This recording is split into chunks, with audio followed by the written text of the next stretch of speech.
suis le docteur Alexis Delobo, spécialiste dans le traitement du lipœdème et on va en discuter ensemble aujourd'hui.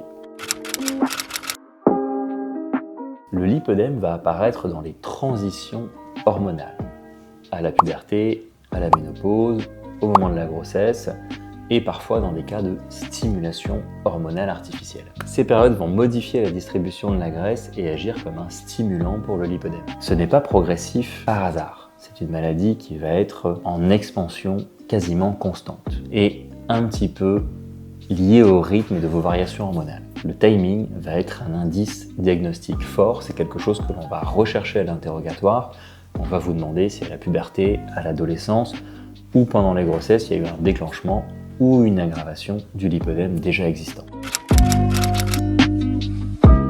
De nombreuses patientes vont nous déclarer à la consultation qu'elles ont parfois un ou plusieurs parents ou grands-parents qui sont atteints du lipœdème, du côté maternel parfois et du côté paternel dans d'autres cas.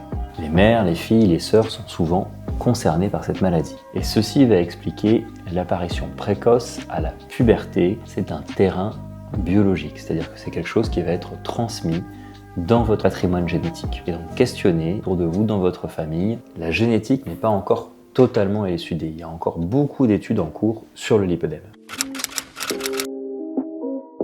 Le poids total n'est pas le problème principal de cette maladie. La maladie concerne plutôt les tissus mous, le tissu sous-cutané qui va se trouver entre le muscle et la peau. Certaines patientes ont un IMC, un indice de masse corporelle qui est tout à fait normal.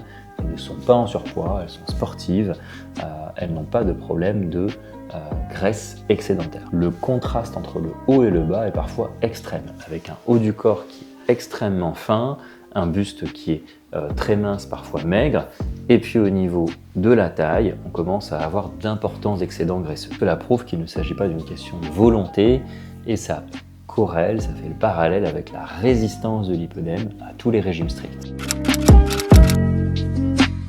Les œstrogènes vont favoriser le stockage gynoïde, donc une répartition assez féminine de la graisse. Et le lipœdème va suivre exactement cette distribution au niveau de la culotte de cheval, des hanches, des cuisses et également des mollets. Le tissu adipeux va devenir hormonodépendant et cela va expliquer la résistance au régime strict et expliquer que même si vous faites des efforts extrêmement importants et parfois extrêmes pour perdre du poids, au niveau du buste, au niveau du tronc, on va avoir un amaigrissement assez visible. Ça va rester quasiment la même chose au niveau des zones atteintes par le lipœdème et créer ce contraste qu'on appelle le syndrome des deux corps.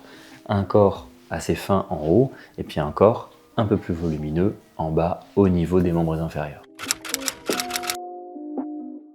La testostérone, cette hormone masculine, va protéger du lipœdème. Les rares cas masculins atteints de lipœdème sont des cas d'hypogonadisme, donc un défaut de production d'hormones masculines. On a aussi la possibilité d'être atteint quand on est un homme lorsqu'on a un excès de production d'hormones féminines. Cela va fortement dans le sens de l'hypothèse hormonale. Et ce n'est pas un hasard statistique. Les quelques hommes touchés par le lipœdème vont avoir soit un défaut de production de testostérone, soit une augmentation artificielle ou pathologique de la production d'hormones féminines.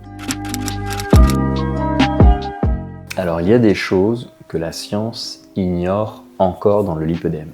Il n'y a pas un seul gène qui a été identifié et qui serait responsable de tous les symptômes et de la maladie dans sa globalité. La physiopathologie, c'est-à-dire les causes du lipœdème, sont multifactorielles. Ceci explique qu'il n'y ait pas de traitement curatif totalement efficace et qui va permettre de faire disparaître totalement le lipœdème. Mais la connaissance progresse, on a de plus en plus d'études et de scientifiques qui se penchent sur la maladie avec de plus en plus de données qui permettent d'expliquer, de comprendre et de mieux traiter, voire même de prévenir un petit peu l'apparition du lipœdème. La recherche est en retard, mais elle est loin d'être absente. J'espère que cette vidéo vous a plu, vous a aidé et vous a informé. Si vous souhaitez en savoir plus ou si vous avez des questions, n'hésitez pas à écrire directement dans les commentaires de cette vidéo ou également vous pouvez m'envoyer un message sur Instagram.